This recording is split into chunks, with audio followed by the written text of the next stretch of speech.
Както виждате, малко ви е притеснено, нормално е.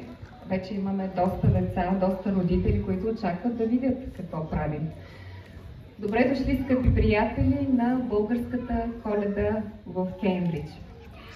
Празникът се организира съвместно между Българското неделно училище Васил Левски в Кеймбридж и децата ги виждате, и нашите родители. Нашите всеотдайни родители, искам да изкажа огромната си благодарност към тях, защото, както видяхте и през последните 2 недели, те направиха всичко възможно ние да се заразим с коледен дух и настроение. И вие след малко ще имате удоволствието да видите резултата от тяхната работа. А именно в рамките на изложбата, която сме подредили, Коледна магия, с коледни картички и произведения, изработени от тези малки ръчички и по-големите ни ученици.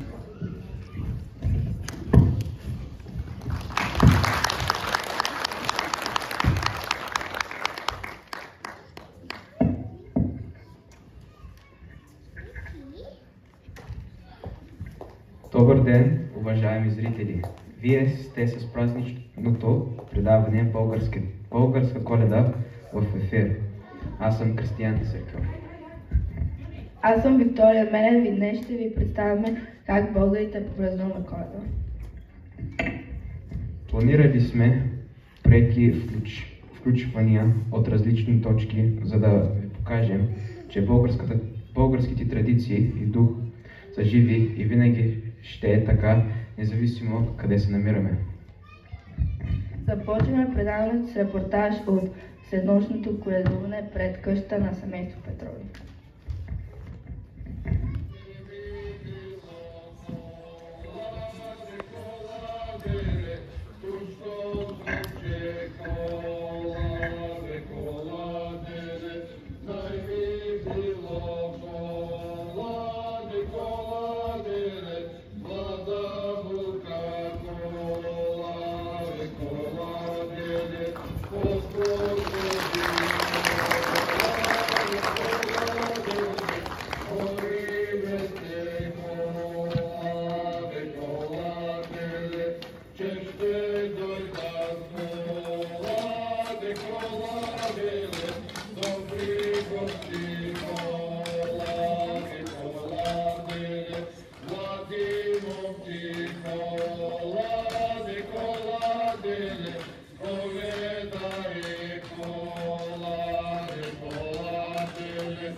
Господине болярине, заспал ли си, пробуди се, пиян ли си, трезвен бъди, то отваряй чемшир порти стана врата, че ти идат добри гости коледарци, и ти носим добри вести.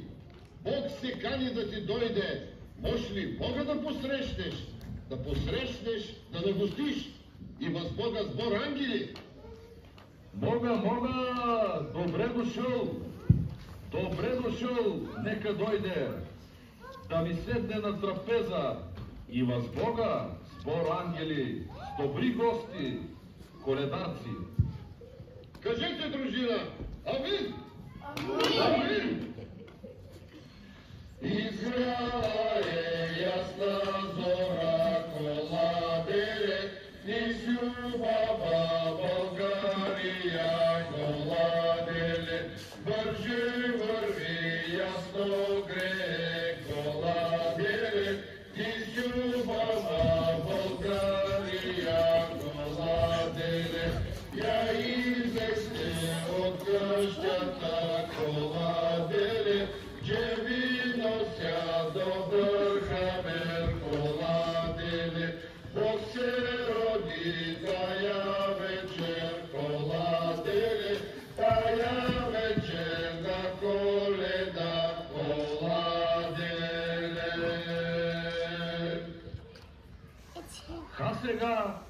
заповядайте у къщи.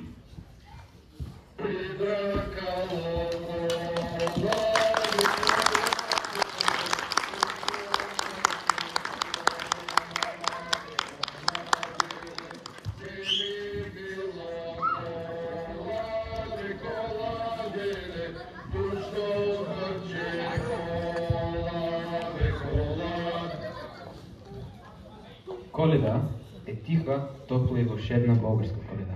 А може ли Коледа без традиционна българска коледна трапеза?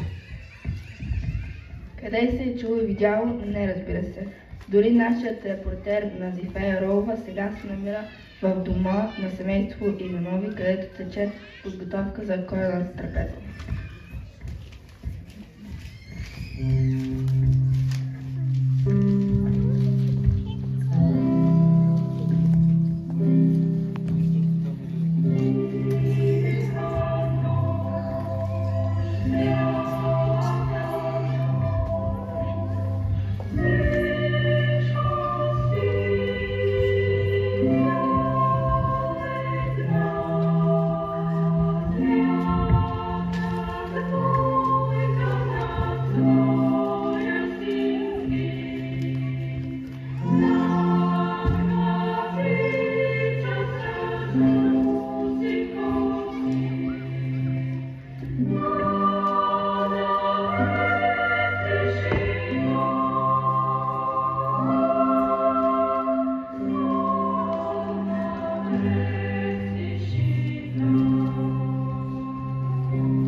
Здравейте, уважаеми зрители! Както Виктория вече каза, намираме се в дома на семейство Иванови. И тук подготовката е сериозна. Както виждате, трапезата вече е пълна, но сега ще дам думата на Константин да ни разкаже повече за традициите на Коледа. Добре сте дошли в дома ни.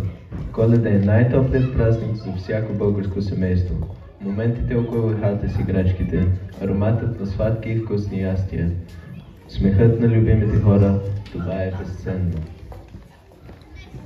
Този ден всички са на коледната трапеза. Затова и ние приготвихме нашата с най-вкусните ястия и питка сложихме. Без нея не може. Но най-важното е любов да има и разбирателство на трапезата. И деца, и семейство. Я, вижте тук, кой е най-развълнуван? Децата. Чакат си подаръците от дядо Коледа и песен дори са научили, докато го чакат.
И аз го чакам вече цяла година, но ще е скоро.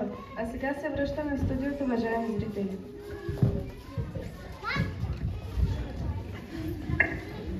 Очаквайте ни до година. Благодарим на семейство Иванови, както и за музикалния поздрав. А сега нека да включим нашия си Тодор Стоянов от студиото. Прогнозата за времето. Здравей, Тодор! Какво време не очаква? Здравейте, уважаеми зрители! Прогнозите са време, по Коледа ще бъде подаръчно. През целия ден се очаква да валят подаръци за всички от сърце, а за финал предлагам да тропнем едно хурце. Благодаря ти. Да, хора ще имаме и то след малко, но тук ще получихме една новина от студиото и директно включваме на живо нашият репортер Ана Колева от място на събитието. Имаме новина, уважаеми зрители, но преди да ви кажем каква е тя, нека да чуем песента на най-послушните деца тази година.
И ето и новината.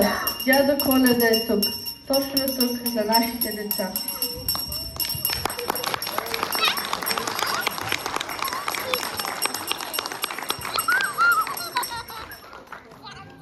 Слушахте ли всички? Да. Слушахте ли всички? Да. Да.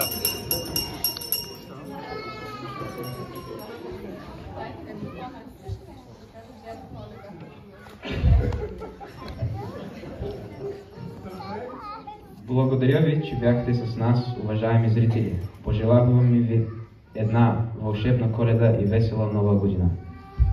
А сега е време за подаръци от Дядо Коледа и хора. И не забравяйте, че можете да разгледате изложбата в Коледната магия и да изработите сървачки с децата си и да хапнете от вкусните български големи. Очаквайте ни до година, пак тук, в точното време и в точното място. Благодаря.